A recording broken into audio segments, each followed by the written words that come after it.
ఉపాధ్యాయుల అంటే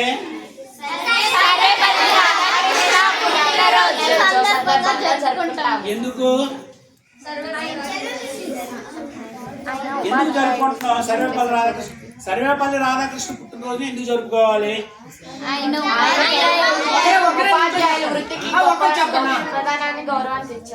ఆ ఉపాధ్యాయ వృత్తికి గౌరవాన్ని గొప్పతనాన్ని తెచ్చాడు కాబట్టి ఏం చేస్తున్నాం?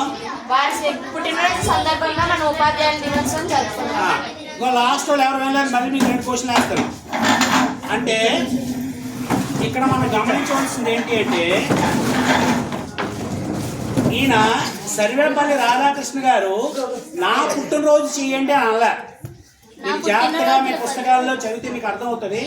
సర్వేపల్లి రాధాకృష్ణ గారు ఎక్కడో కూడాను నా పుట్టినరోజు జరపండి అని అనలేదు.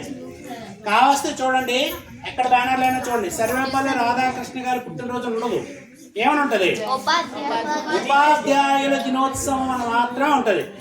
అంటే ఆయన ఉద్దేశం ఏంటంటే ఆయన చదువుకున్న గురువులకి ఆయన చదువు చెప్పినందుకు దాని తర్వాత తరం వారికి గౌరవం అనేది సమాజంలో ఉండాలి అని ఏకైక ఉద్దేశంతో ఏం చేశారు అంటే నా పుట్టినరోజు జరపకండి, ఏ పుట్టినరోజు జరపండి అంటే ఉపాధ్యాయులు ఏం చేయాలా? గౌరవించాలంటే ఎదురుగా చూస్తూ అన్నట్టు ఉండాలా? ఎలా ఉండాలి?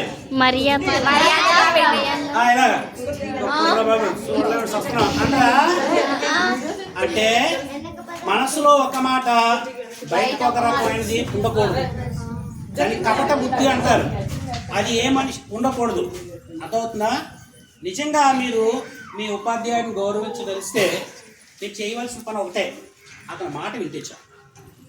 చదువుకుంటారా అన్నప్పుడు చదువుకోవడం, కాముగా ఉండన్నప్పుడు ఉండడము, అంతే చాలు.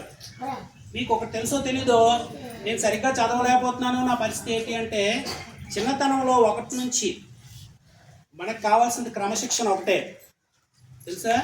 విద్య లేనివాడు వింత జంతువు, అది తెలుసు కదా, విత్త పశువు అంటారు. లేకపోతే కారణం ఏంటి అంటే విద్య క్రమశిక్షణ ఇస్తుంది.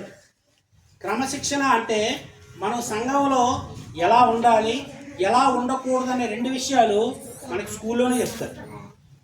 బయట ఉన్న వాళ్ళకి తెలియదు ఆ విషయం, చదువుకోలేని వాళ్ళకి తెలియదు. అందుకే దానికి జ్ఞానము అంటారు. జ్ఞానము మనిషిలో చీకటిని తోలివేస్తుంది, అంటే వాడిలో వెలుగుతుంది. ఎప్పుడైతే వెలుగు అనేది వాడి హృదయంలో మొదలైందో ఖచ్చితంగా వాడు చూసేదంతా వెలిగే. ఇప్పుడు చీకట్లో టార్చ్ లైట్ లేకుండా వెళ్ళిపోతే ఏమవుతుంది? దాన్ని కూడా పడతారు ఎక్కడొక్కడ. నువ్వు వెలుగుతూ లైట్ పట్టుకుని వెళ్ళావు ఏమవుతుంది? నీకు దారి కనపడుతుంది, నీ వెనకాల వచ్చినోడు దారి కనిపిస్తుంది, ముందు వచ్చినోడికి దారి కనిపిస్తుంది. అంటే జ్ఞానము అనేది వెలుగునిస్తారు మనుషులకి. కాబట్టి మనము ఇక్కడ క్రమశిక్షణ నేర్చుకోండి, విద్యా బుద్ధులు నేర్చుకోండి. రానున్న కాలంలో ఈ క్రమశిక్షణ ఏం చేస్తుందంటే మనకి జ్ఞానాన్ని సంపాదించి పెట్టే ఒక మూలధనంలాగా ఉపయోగపడుతుంది. సో అంతేగాని మనం ఇలా ఒక రోజు పోగొట్టేసుకొని ఇలాంటివి చేసుకోవడానికి మాత్రమో కాదు. మరి మనం సర్వేపల్లి రాధాకృష్ణ గారు ఆయనకి లేకపోయినా ఆయన జ్ఞాపకాలతో మేము చేసుకుంటున్నాం కాబట్టి మనం ఆయన గౌరవించాలి. కాబట్టి సత్యనారాయణ రాశారు, సోష మేడం గారు ఇద్దరు కలిపి ఆయన పటానికి పూలమాల వేయవలసింది కోరుతున్నాం.